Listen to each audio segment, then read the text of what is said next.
Bienvenidos a otro episodio de Filosofía, Psicología, Historias. Hoy vamos a hablar de la relación entre el Fausto de Goethe y el libro de Job, aquel libro que aparece en la Biblia y es parte del Antiguo Testamento.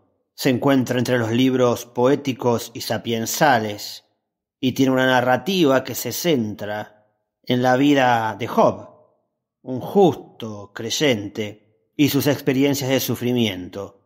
Es un libro que tiene discusiones filosóficas y teológicas que van surgiendo en torno a la situación de Job. Y esta relación existe entre el Fausto y Job porque ambos sufren la desgracia de ser objetos de una apuesta entre Dios y el diablo. En el libro de Job, el diablo habla con Yahvé y le apuesta que él es capaz de corromper al más justo de los hombres. Y entonces Yahvé acepta la apuesta y el diablo lo hará sufrir primero a través de la pérdida de sus riquezas, la muerte de su familia y finalmente la tortura en el propio cuerpo.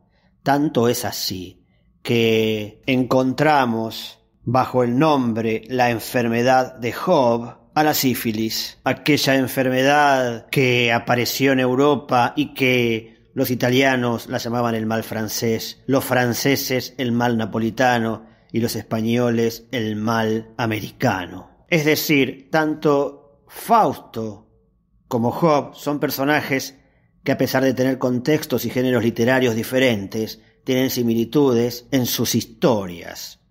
Lo curioso, y quizás más importante, es preguntarse por qué Goethe decide que haya una similitud en el principio de la obra, en lo que se llama el prólogo, en el cielo, en donde se representa esta apuesta entre Dios y el diablo con Fausto, similar a la que hubo con Job. Claro que, y en estas similitudes podemos ver que ambos deben sufrir pruebas y sufrimientos que son muy significativos en sus vidas. Job enfrentará la pérdida de su familia, sus posesiones, su salud, como hemos dicho, mientras que Fausto se enfrenta a la desesperación y al sufrimiento emocional a lo largo de su pacto con Mefistófeles. Ambos se encontrarán con fuerzas sobrenaturales y cuestionarán la moralidad y la existencia. Job se debate sobre la justicia divina y la naturaleza de Dios, mientras que Fausto reflexiona sobre el significado de la vida y el precio de la búsqueda del conocimiento y la felicidad.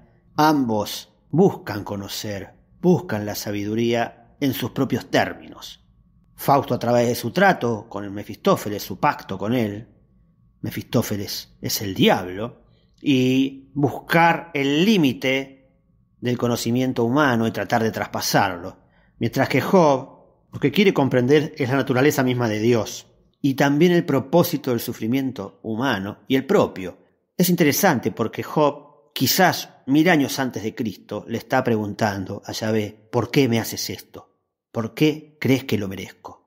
Es un cuestionamiento a Dios, es un despertar en la conciencia humana.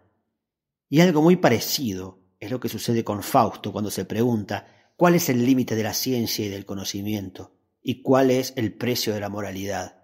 También es un salto de conciencia, también es un traspasar a un estado de mayor conciencia. Hay momentos cúlmines en ambas historias, cuando Fausto conoce a Margarita, que será quizás el espejo de su propia alma. La primera vez que la ve, de hecho, es en un espejo. Es decir, en vez de ver su reflejo, ve el de ella. Y cuando se la encuentra, él dice: permaneced instante, eres tan hermoso. Él pide que el tiempo sea congelado. Él solo pide un instante.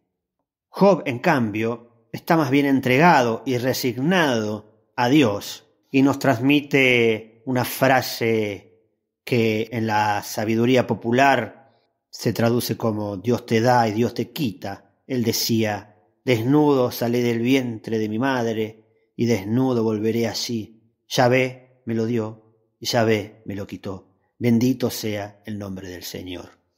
Tanto Job como Fausto han sido una suerte de juguete de los dioses de la divinidad, de aquellos que tejían el destino y que tiraron a la suerte en una apuesta el futuro de ambos, la vida de ambos. Pero en el fondo son grandes reflexiones acerca de cada uno, acerca de la existencia del ser humano y su relación con lo que está más allá de la naturaleza en ambos casos. Carl Gustav Jung escribió un libro cuyo nombre es Respuesta a Job, donde ofrecía varias reflexiones para este personaje bíblico. Para él había un conflicto, una desarmonización y una necesidad de un proceso de reconciliación entre el ser humano y las deidades. Por eso me despido con una frase de él, que es una gran reflexión acerca de la relación del ser humano y lo sobrenatural, que es una relación que hoy día nosotros también establecemos, con o sin conciencia, aceptándolo o negándolo, pero transitando de todas maneras una relación. Y esta frase dice así: la historia de Job representa un caso extremo de desarmonización entre Dios y el hombre, y también entre el hombre y su propia alma. Esto, como sabemos, se resuelve en una especie de reconciliación, pero no sin que el hombre haya tenido que sacrificar su propio entendimiento y aceptar el que se le ofrece desde el exterior.